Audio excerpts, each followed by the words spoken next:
So today we get to have a really fun show. I am talking with a really great acquaintance of mine by the name of Scott Taylor. Not only does he have a beard that will make any man jealous, he also has these amazing, cool purple Elton John sunglasses as well. One of the most tatted up people I know, but also one of the smartest, brightest, most talented artists as well. Scott, welcome to the Whole Person Podcast. How are you? Thank you, man. Thank you so much, Evan, for having me. And thank you for that grand introduction that I certainly do not deserve, but nevertheless appreciate. Yeah, no, I'm super excited to be here. I've listened to your podcast before. I love some of the awesome guests that you have on here and some of the incredible content and value that you give people in your podcast. And I just remember when this was kind of first starting and you were talking to me about this idea, and it's just been cool to see how it's grown and developed. So congratulations and big shout out to you, man. Thank And you. I'm glad to be on here today. For It only sure. took a year. How long has this podcast been going? I'm just kidding. About a year, yeah, It only took probably. 1 year for you to book me, but that's it. I'm just kidding. Well, you're a busy man. No, I'm kidding. No, It's, but thanks for it's coming on. no, for sure. Absolutely. The reason why I wanted to bring you on, Scott, is because I've seen you also in a similar fashion within your own industry and career and business grow it to be something really neat and successful. You own Scott Taylor Art Gallery. You are a painter and a really dang good one at that. And that's blowing up. And so to be a artist that is making money here and now is something that is extremely difficult, and you're doing it, as well as you own a business called ColourPop Art Lab. And so you've found a way to make money and a living at what you love. And so many people have a hard time doing that. Heck, even I'm having a hard time doing that by making money on the podcast, but I'm still Yeah. doing it as a passion project, which hopefully one day it'll bring some buck to the bank. There we go. But Well, I mean, I think that you're on the right track. I think that, you know, passion precedes investment. I think when people start seeing someone who's passionate about something, I know that's been an element in my success. I feel like that's an element in your success. When people, see someone on fire, they want to come around to see what's going on, And so I'm sure all those sponsorships and everything will come for your podcast. Don't you worry about that. But yeah, I mean, it's an interesting time that we're living in, especially in regards to the economy and in regards to small business and how we do business and how we make money. And so I had to, make some pivots to figure out how to tap into what people are needing right now during this kind of pandemic. And so, yeah, so I just kind of did that, but with the art world that I was a part of, So it's been, yeah, I mean, it's been wild. I started ColourPop in 2012, and it's just been amazing to watch that grow. And now we have clients, like TU and ORU and, the Heart Hospital, all these fantastic clients for custom art that we do for them. But a lot of that stuff is live. So it all shut down during the pandemic. So I was like, whew, I got to figure out something. That's why I went virtual with pretty much all my stuff. yeah, well, and there was a problem. You figured out how to pivot to not go bankrupt, essentially. And so, man, before we get into the art aspect, just tell people a little bit about who you are, your background, growing up. That way they get an idea of the Scott Taylor that I know and the man that he's become. Well, yeah, no, absolutely. Well, I'm originally from South Carolina, so I'm a Southern boy through and through. I grew up there. When I was about 17 years old, I joined the military. I was in the United States Marine Corps, and I did 4 years there. Got out. That was enough for me. I enjoyed it, learned a lot, but I was like, I'm ready to be out. And so I got out, and then I moved to California to pursue acting and modeling. I did that for 2 years. And that's when you had hair, correct? That I still had hair a little bit after that, but not very long though. Not very long. I had great hair back then too. You did. But yeah, so I moved out there and I did some of that for a while. And then I just kind of got burnt out on that lifestyle. You know, I was really young and I was spending a lot of money on stupid stuff and I was partying. And I just was kind of like, you know what? This is not going to work for me. So I decided to blow that popsicle stand, as the kids say, and go to Oklahoma, where I've been here ever since. Tulsa. Cool. Well, man, let's kind of get into what you're doing now and how you went from working at a ministry to starting your own business. What led you to take a leap of faith and kind of carve your own niche? Because, Right. that's something that a lot of people who have a job are Yeah. worried about doing and going to create their own income and leaving something stable. Yeah. Well, I mean, I think it's always scary to leave something that you feel like gives you security, you know? So if you're finding security in your job, as in your financial state, like I have enough so I feel secure and safe, it's always going to be scary to risk that. I mean, that's just like an evolutionary thing. I mean, that just is how we're wired. And so the trick is to value your goal more than your security, you know? So like for me, I just thought, well, even if I don't succeed, like if I don't do it and I stick with what I know, like I don't know, the regret of that felt scarier to me than not doing it. You know what I mean? It was terrifying. It was a terrifying thought for me to imagine that I'll wake up at 60 years old and just have a regret for not taking crazy risks on ideas that I had that could change my life. And so yeah, and so that's kind of what was a driving force for me to step out. So if I'm hearing you correctly, it wasn't so much a step of faith that you were taking, but it was a step to avoid regret. It was a step to avoid a potential pain in the future if you didn't do it. Well, it was a step. Yeah, I mean, yes and no. Like it was a step of faith. I mean, in that, I mean, obviously, anytime you're putting yourself at risk, you're trusting as a believer. You're trusting in God to take care of you and protect you, right? And so, of course, there was that step of faith of trusting that, man, if I fall, is God going to catch me? But also, just my personality wise, like I really value that entrepreneurial edge, that desire to pursue crazy tasks, like crazy goals, because you just might do it. I mean, that's exciting for me.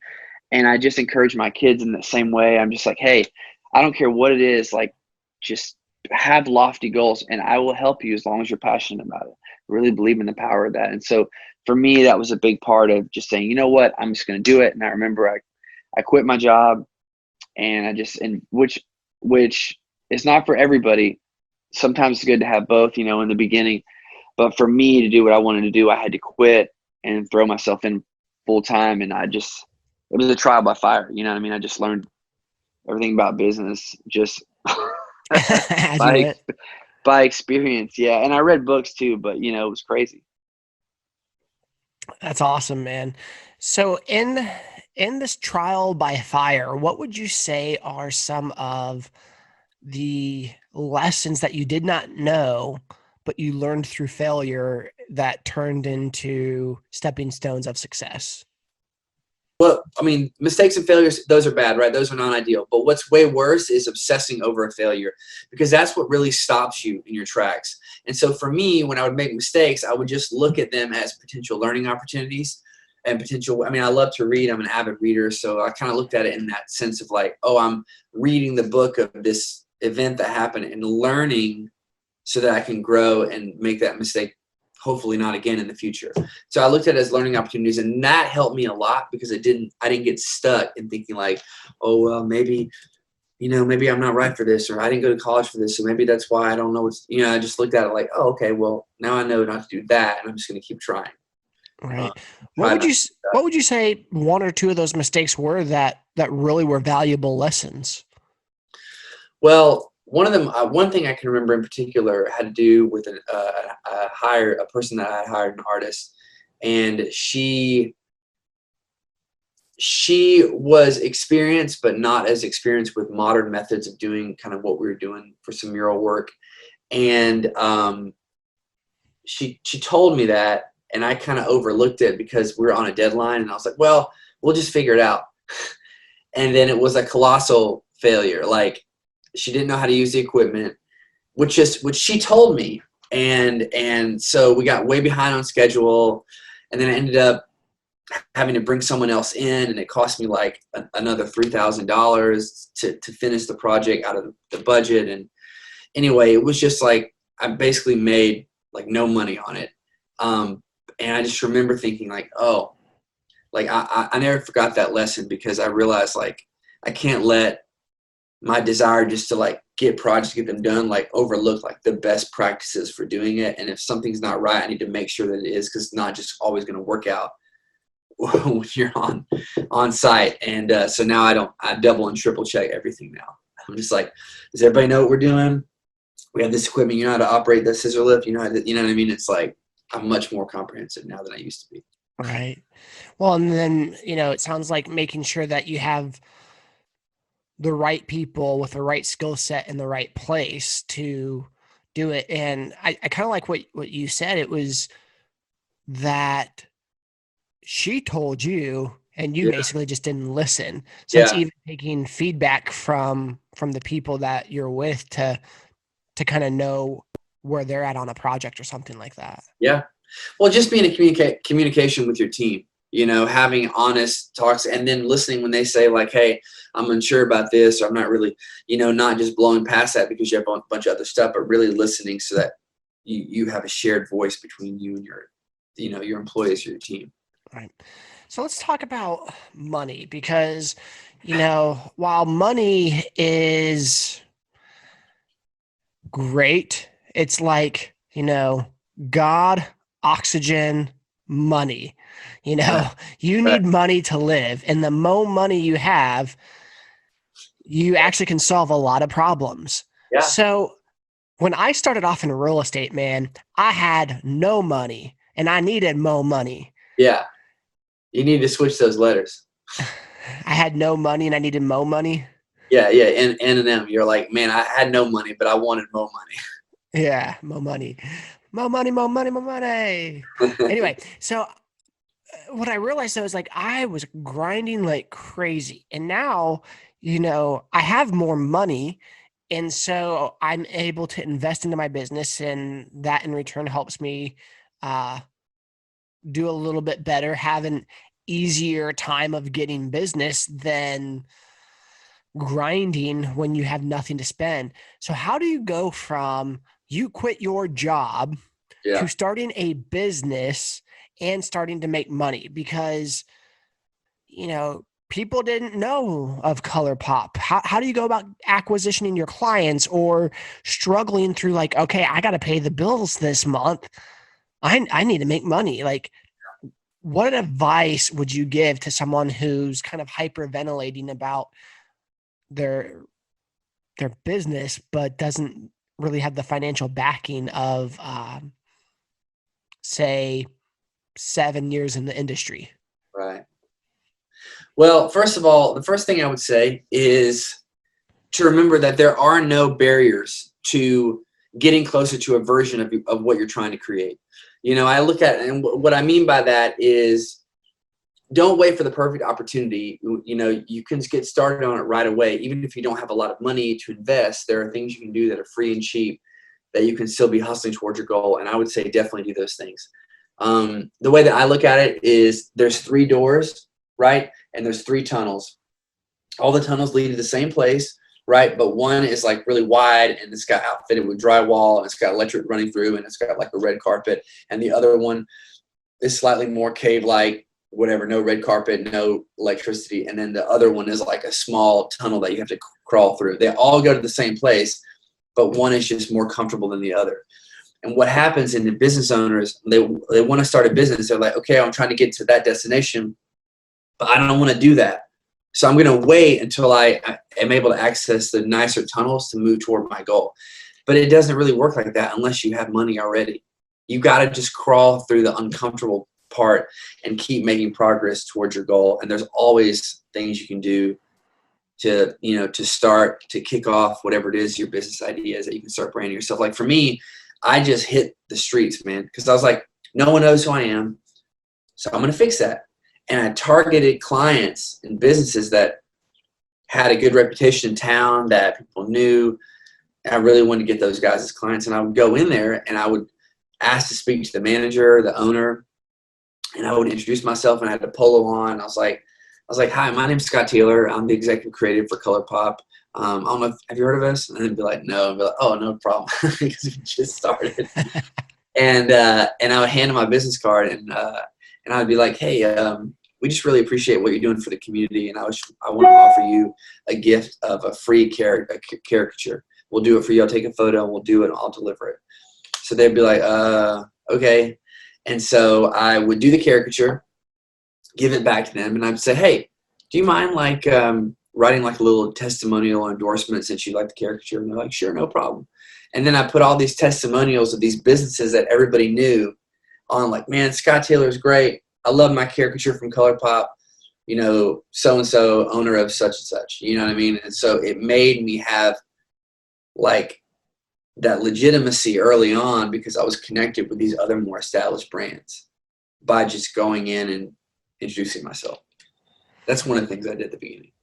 So you went and built relationships with people who already had influence versus just going in there and trying to sell them something right off the bat. Yes, pretty much. Yeah, I absolutely. And if there's one thing I have found, and I know that you'll agree with this, is that it's all about the relationships, especially in a town like Tulsa, Oklahoma, because, it's like a little big town. Little big town, yeah. I feel like you see people that all the time.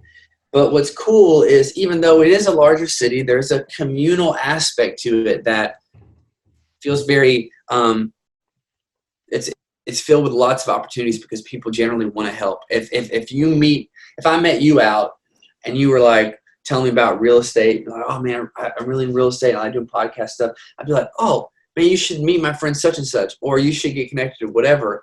And it's not like that in every city. It is here. So, I mean, that's been really, really cool as well. So relationships is definitely where it's at, So what advice would you give people on how to build a relationship? Because I feel like, when I first got into real estate, it took me a little bit, maybe a year, to go from looking at people as a paycheck to learning how to look at people because I genuinely wanted to help them. Right. And then it took me at least another 2 years to not hyperventilate over losing a client or not acquisitioning a client or relationship, because a lot of work up front, which y'all have to do sometimes. Oh yeah, that can suck. I don't ever do anything until I get a deposit, but you have to work for free all the time potentially. That's rough. Dude, you're right. That is very rough. I spend my time spinning my wheels more than what people think, and not just because I'm not good at what I do. I am. You have to spin a lot of the plates. Game you're in. It's a hard game. It's a cutthroat game. You know what I'm saying? I don't envy you. Right. Yeah, I don't envy it either. But when it pays off, it's good money. You know what I mean? So I guess that's always the thing, right? It's like you're in a casino and you just keep going, hoping that this next house is going to be the one that. Right. Pretty much. But, it took me a little bit to get over the feeling of desperation. I think that's people could sense my desperation, and that was a turnoff. Right. Yeah. Yeah. And you got to play. That also, by the way, if any single people are listening, that's also a good perspective to have toward a date. Desperation will ruin it. Don't be desperate. Don't be thirsty. All right. Back to that's so true though. Like, and you might not even be acting desperate on the outside, but if you have that internal feeling of desperation, it can be communicated. It's like an atmosphere that you create, and that's why it affects sales. And people can feel that. They can be like, "Oh man," like the minute a salesperson becomes pushy with me, I'm already kind of making a decision in my mind to not want to. So if I feel like that, so it's obviously something to try to avoid. But I really tried to make sure that I did avoid that. I mean, there were times, obviously, you know that moment where like you're waiting on an invoice to get paid, and they said they were going to pay it, and it's only been a day late, but you want to remind them again because you really need that money, but you don't want to be like, hey, where's that money at? Right. You know what I mean? Those are the times that I think exercising a little self-control can be good, you know, and not being so desperate. But you also have to make sure it's like what you said is really spot on though, is that you see them as people that you're trying to create or trying to help. So like for me, I'm creating beautiful things that make people happy. So that's like my product is like, I'm selling the emotion of that feeling, you know, when you have a piece of art that you really, really love.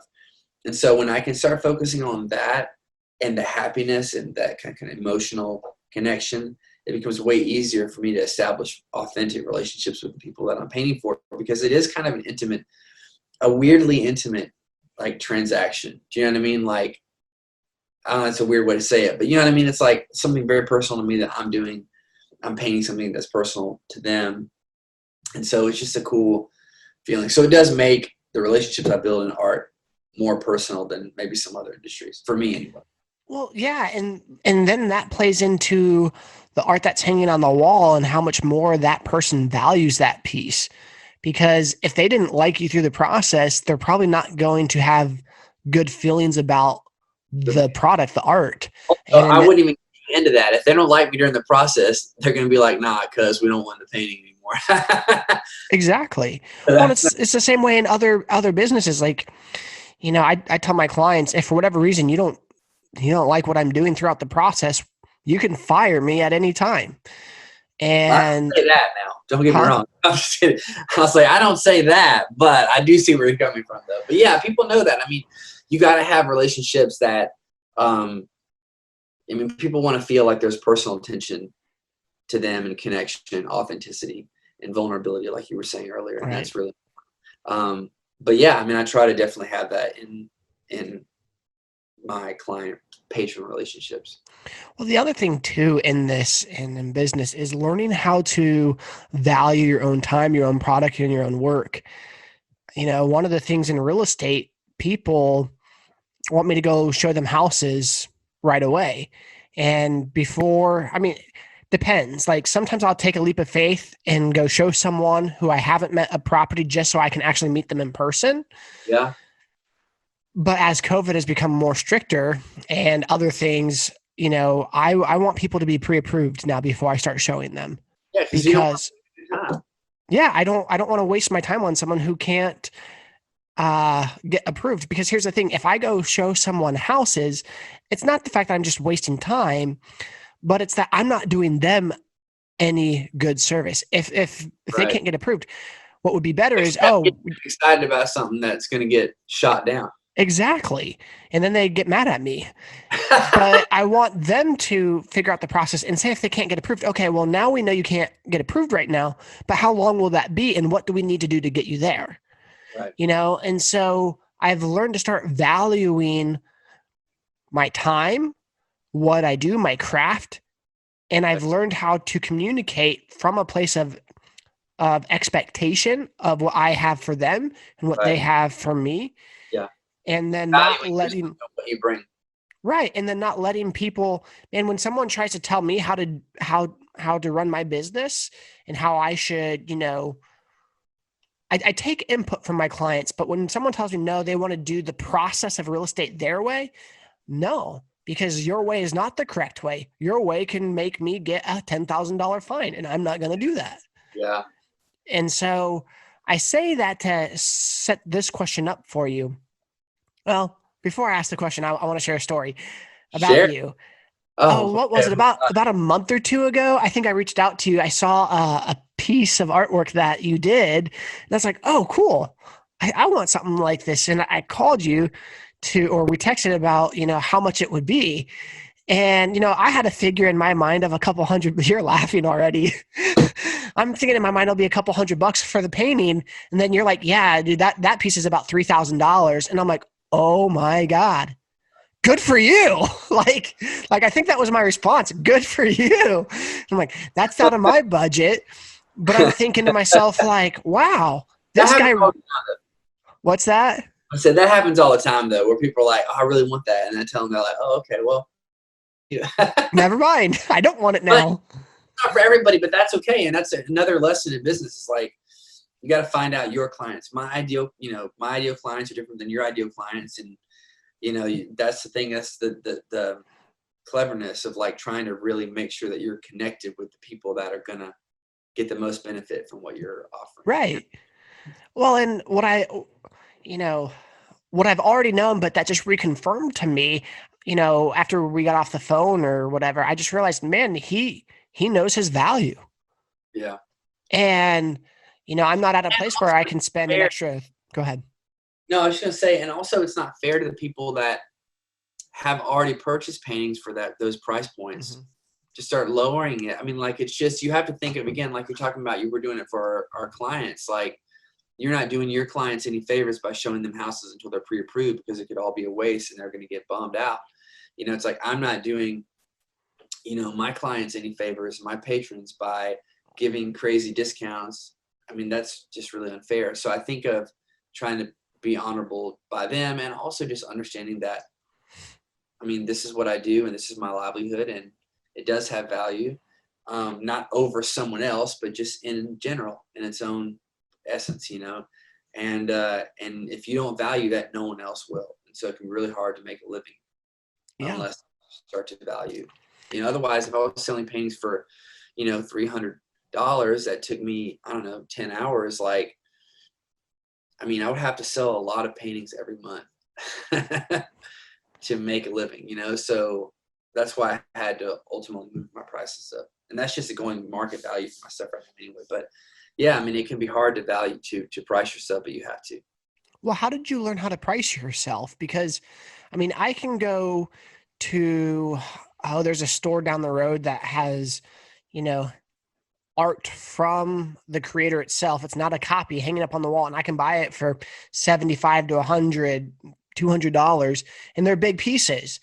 Yeah. And when you said yours was 3,000, and I can't remember the size, but I'm thinking to myself, wow, he values his art and he knows his product and he knows what it's worth, versus this person here at this local outfitter that has their artwork hanging on a wall. I mean, what you just said about knowing your cost of living and everything, I mean, that plays into a huge part of it. So, Well, it's also, it breaks my heart when I see what you're talking about, because I see it all the time as well, where I have this amazing art that's an original piece and it's selling for such a small amount of money that I know that the hours worked on it were far, far more. But the problem is, a lot of artists, they have difficulty believing, not that they're good or bad, or even though some do struggle with that, but more of like, is my art worth a large, like, is my art worth serious money?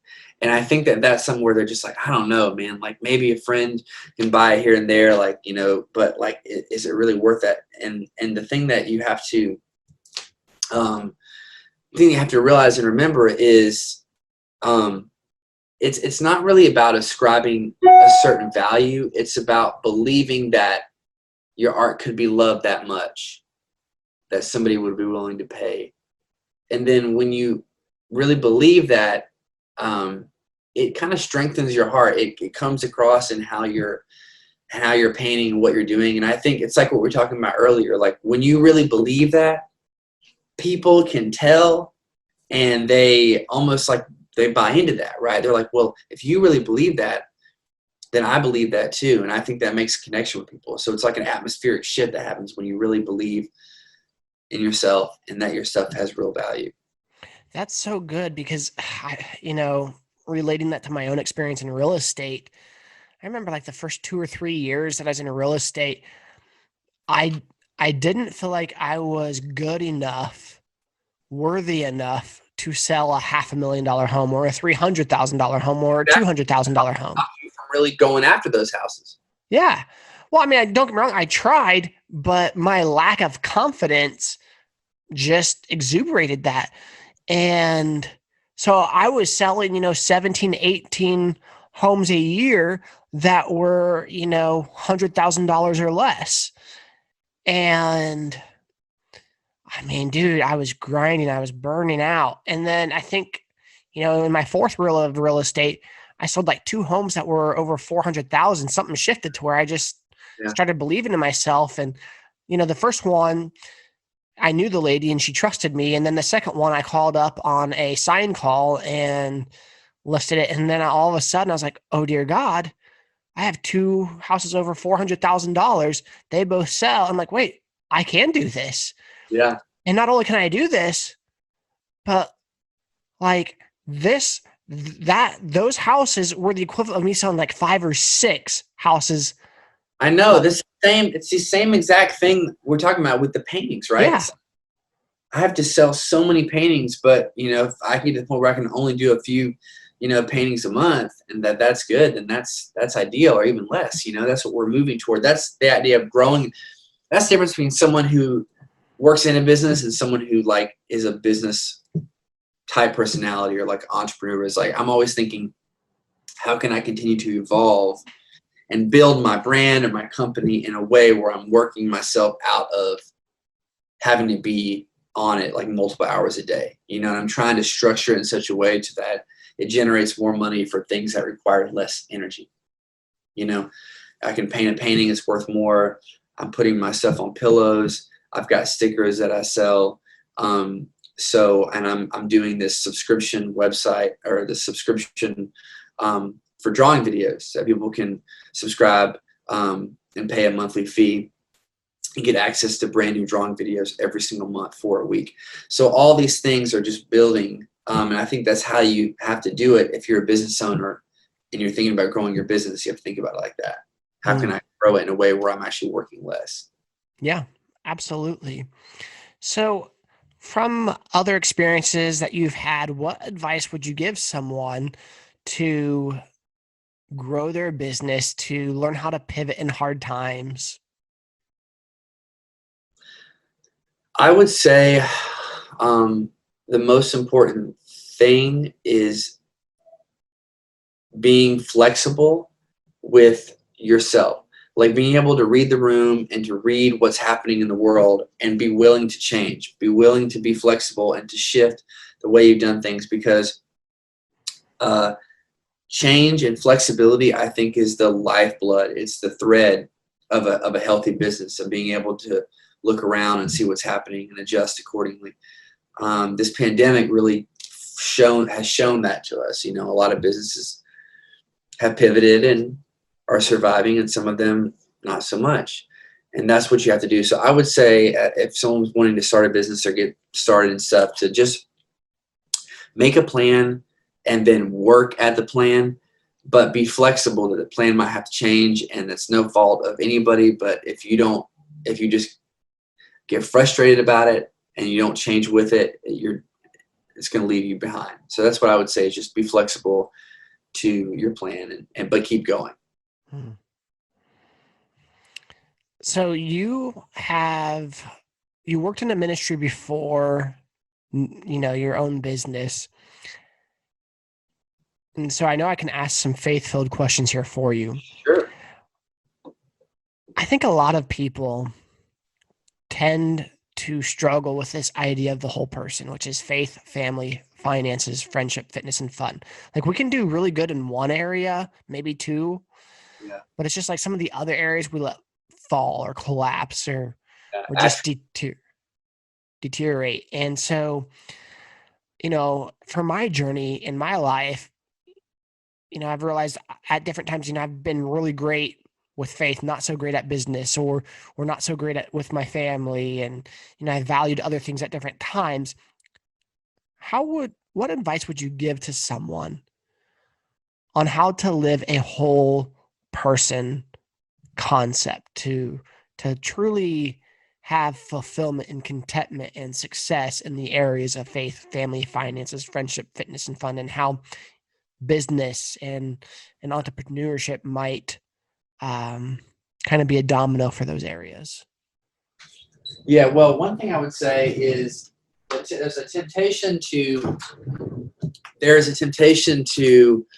look at those things you mentioned as plates that we need to keep spinning, right? I don't want to drop the ball here. I don't want to, you know what I mean? It's like, oh, I really want to be there for my kids, but also need to really work. And then I haven't been reading my Bible enough, and we're trying to keep everything up.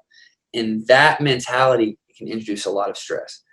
So the way that I look at it is, instead of plates spinning in the air, these different areas of attention in our lives are almost like limbs on a body, right? So we're one body. These are extensions of us all connected, right? So when you relax in a chair, you're most relaxed and most comfortable when all your limbs are completely relaxed, right, in the chair. You just kind of lean back. And so that's how I look at these areas of virtue, if you want to call it that, you know, just wisdom and honor and all these different areas, right? Of just, instead of trying to focus on keeping them up, just focus on being as authentic and real and connected to Jesus as you can in every single moment of the day. And that instead of trying to, like, all of a sudden, like, oh man, I'm about to do this, like I really need to, you know, I don't know, pull on some sort of strength to do it. Just, if you just relax and you bring him into every moment, it will all just kind of infuse, and you'll just be at peace. Your mind will be more at peace, instead of trying to just like do better than you did yesterday or whatever, but just like relax, let those expectations go, and then bring him into every moment, and he will influence those moments. That's been my experience. Does that make sense? It does make sense, but I want to dig a little deeper into that, because it makes sense in my mind, but what does that actually look like being lived out? How does a person allow, so I say, Jesus into those moments? Yeah. I mean, even though he's omnipresent, Yeah. how do we recognize Jesus? How do we go about saying, God, come into this moment? Well, I do it by, I recite a very short prayer, repetitively sometimes, to get my mind and heart in a sacred space, called the Jesus prayer, which is basically, Lord Jesus Christ, Son of God, have mercy on me. You know, or you can just say, Jesus Christ, have mercy on me. And so it's a short prayer of petition, and humility, that you're inviting Jesus in to help you, to be with you in that moment. And so I just try to make a habit of saying that to myself throughout the day, just as a reminder, while I, you know, like I look at all my stuff and I'm like, oh, this is what I have to do today. And as I'm going through those things, I'm still working, but I'm kind of like praying, inviting Jesus in. And that keeps me more aware. That's like a practical thing that keeps my brain more aware of God, because I'm constantly praying that prayer, so that when something happens, I'm a little bit closer to, my brain is a little bit closer to thinking about God stuff, so I'm more likely to respond in a better way than I normally would. And that's kind of how I practically bring him into all those moments. If I'm hanging out with my kids, if I'm, you know, watching a show, if I'm working, if I'm painting, I try to kind of invite him into those moments. Are you a big reader? Yeah, definitely. That reminds me of a book, and I might butcher it. I think it's called Practicing His Presence by Brother Lawrence. Yep. Are you familiar with it? I am familiar with it. I've read it. Yes, it is very, very similar. But yeah, it's that pretty much that same dynamic, like he talks about in the book, which is in just without pretense and without just kind of big religious show, but just being like, hey, like, come hang out with me. I'm going to do this. I'm going to do that. I mean, God wants to be involved in every aspect of our lives. So when we make it a habit of inviting him in just intentionally and thinking about it, we're training our brain to feel more normal when it's thinking about God. Does that make sense? Because we're doing it. That's how God created our brains and bodies to work in concert. So just inviting him into those moments can really just rewire you to be used to having him around all the time, you know, which is kind of the thing of the book. And there's also a lot of early church fathers and monastic writers that have written about it as well. But anyway, that's kind of the practical way of how I do it, and it really seems to help. Gotcha. Just out of curiosity, what time frame did you become a believer? So I grew up in the church. And then when I was about 15, I just wasn't really feeling it. It was like a charismatic, non-denominational vibe, and I just was like, it never really connected with me in a personal way. And my parents they were great parents, and my dad especially. He did a lot of things really well. But one thing that he didn't do is he didn't really explain faith to me. Like, he took me to church and we went to all the places. And I think he just kind of thought that it would just sink in, and did not. I just wasn't personal for me. It was just like a cultural thing that we did. So when I was 15, I was like, I'm out. Walked away, didn't look back, didn't feel bad about it for years. And then when I was in Los Angeles, I had an overdose, almost died, and that really I just came face to face with my own mortality, and that's what kind of ultimately drove me back to investigating this whole God thing, but from a more real place. And then, I fell in love, and I haven't looked back since. Right. What advice would you give to someone who's contemplating whether or not Christianity is worth time, or if it's real, because they've had bad experiences in the past? And then how has it affected your life? Sure. Well, I think if we avoid things because we might have bad experiences, we're going to avoid everything. I mean, literally everything can have a bad experience. I shouldn't go out to eat because what if I don't like the food, or what if it's bad, or I get food poisoning? It's like, well, I'm never going to go out to eat. So you're missing out on that whole chunk of experiences. It's like we can't avoid things because they could be bad. Otherwise, you're living a life of absolute fear. That's just first of all. Second of all, when it comes to faith in particular, I would say, it's such a non-pressure thing. Like, I would say just try to imagine. I would say just try it. Just try to imagine all the best virtues, the things that you admire in people, like kindness and love and humility and forgiveness. These are all really beautiful traits. They're all embodied in Jesus. So if you're getting a different message from someone else, there's something that's skewed a little bit along the way.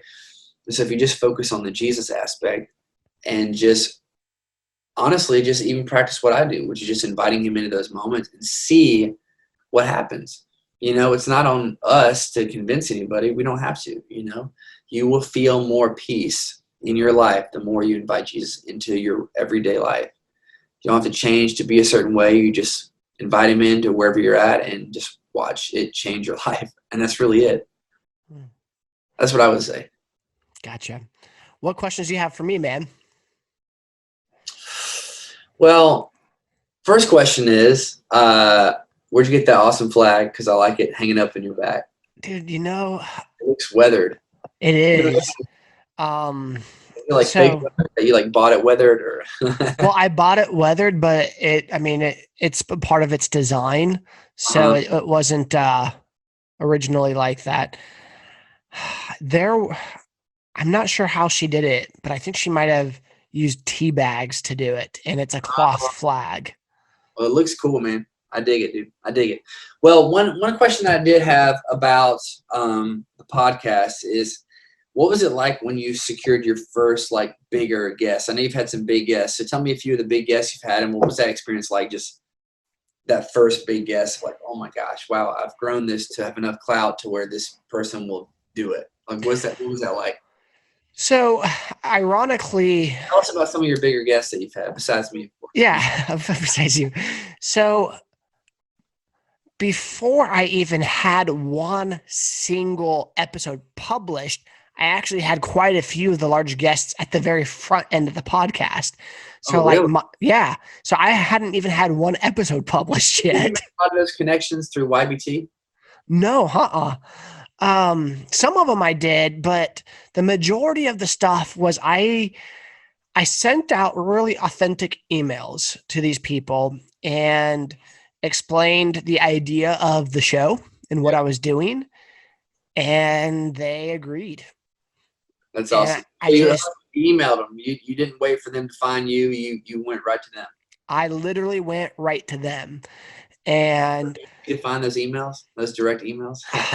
So a lot of comes in, folks. He's probably like, how do I get this person's direct email? Let me Google research. Right. So, I mean, don't get me wrong. It takes quite a bit of research on some of these people. You know, there's some people I found their direct email. Like I found Seth Godin's direct email. He hasn't been on the podcast yet. He won't come on until after there's 100 published episodes. Oh wow. But there are their emails out there, and I've searched for them. And people who tend to be well-known authors are easier to find than, say, Right. celebrities. Yeah, like film and TV or whatever. Yeah. And so I've gone through, and sometimes it's just going to their website, and sometimes it's there, and sometimes they have a contact info, and then I leave my information on that, and then they reach back out to me. But I say all that to say I've had a lot of rejection, a lot of rejection. And for every one well-known person, I haven't even hit on the real estate side of that statement. I just mean the podcast side. Yeah. Well, that's what I'm talking about. I've had a lot of rejection on the podcast side. For every one well-known guest I've had, I've probably invited like 20. Oh wow, that's some people never see. See, that's what I'm saying. You only see the top of the iceberg. You don't see all the hard work. Like I would have assumed that, but I didn't know that. And so it's cool to see like it seemed like you have a podcast that is growing, and it is, but not without lots of hard work that sometimes comes to no fruition. But you have to do it because what if it hits? It's like digging for oil. Right. You can't quit digging because you've exerted yourself and you did 10 digs and nothing happened. You got to keep going because once that one hits, it's all worth it. Like, for example, today I reached out to Denzel Washington to have him on my podcast. At least someone get back to you? No, I emailed 5 potential emails of his, and all of them came back as non-response. Like they just weren't correct emails. Yeah. And then this one's really funny. I can't remember who it was, but there's one way to get in touch with celebrities directly. What's that? Twitter. Tweeting at them. That's like the only thing that celebrities really look at is tweets, I feel like. Yeah, I'm so bad at Twitter too, though. I know, but if you can tweet something and then get it to be retweeted like a ton of times, that's how you get celebrities to notice you. That's a good point. I should try that more.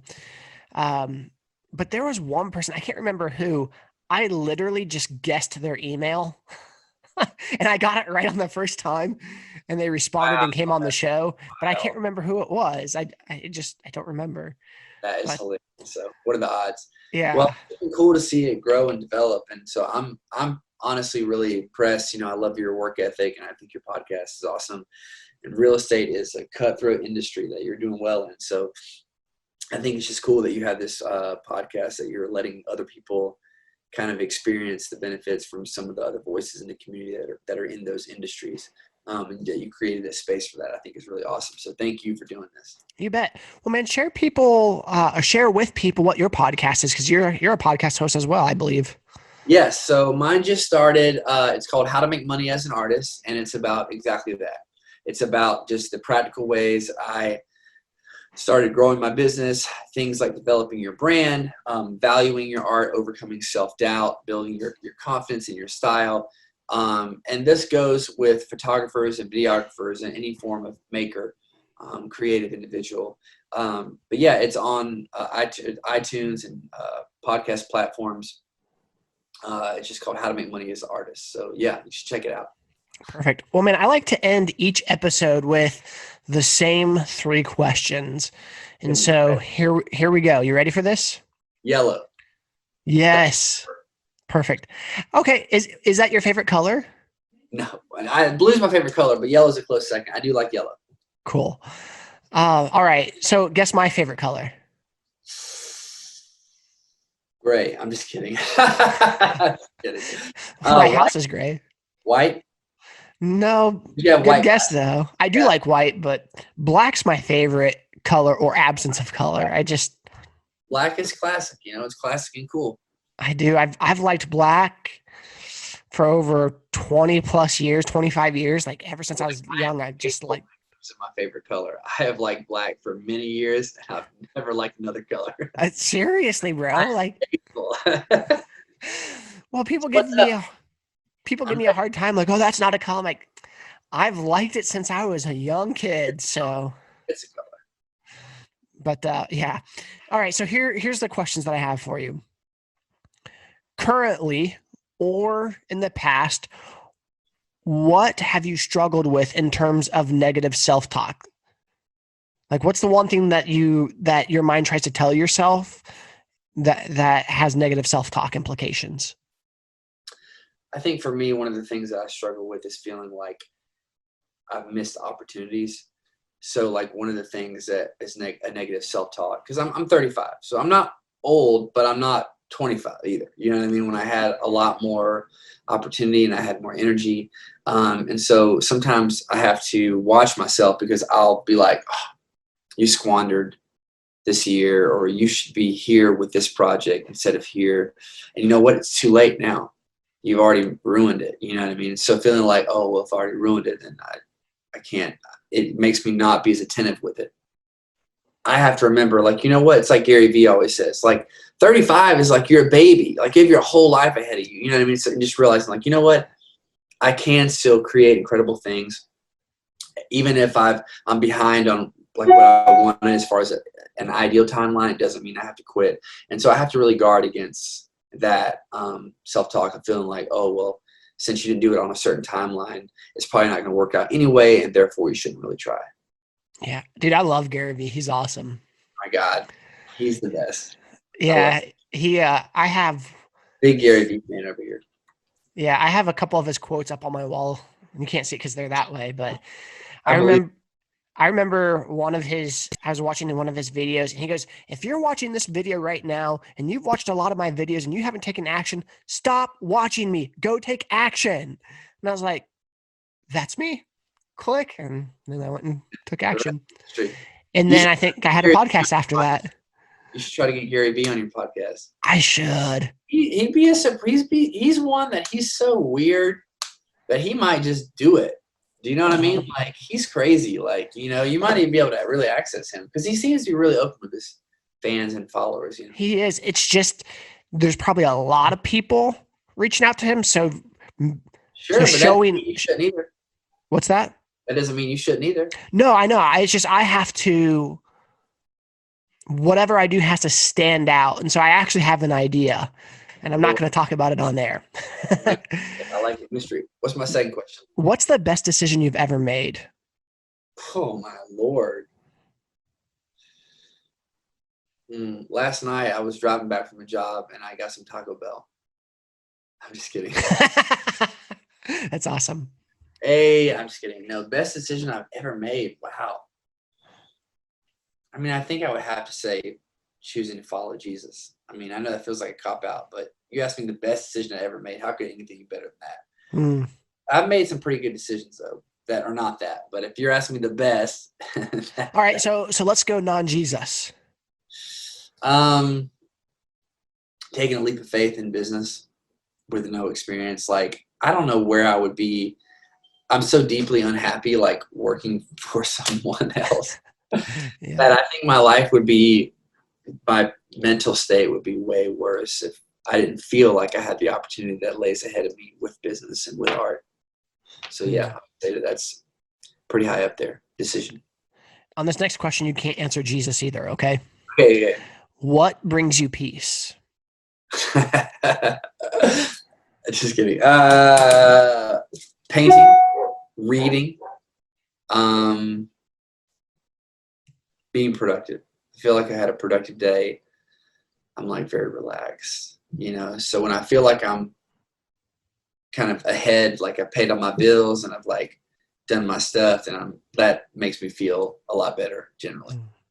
So I try to stay productive so I don't feel like I'm getting behind on stuff. Well, man, I appreciate you coming on to the show today.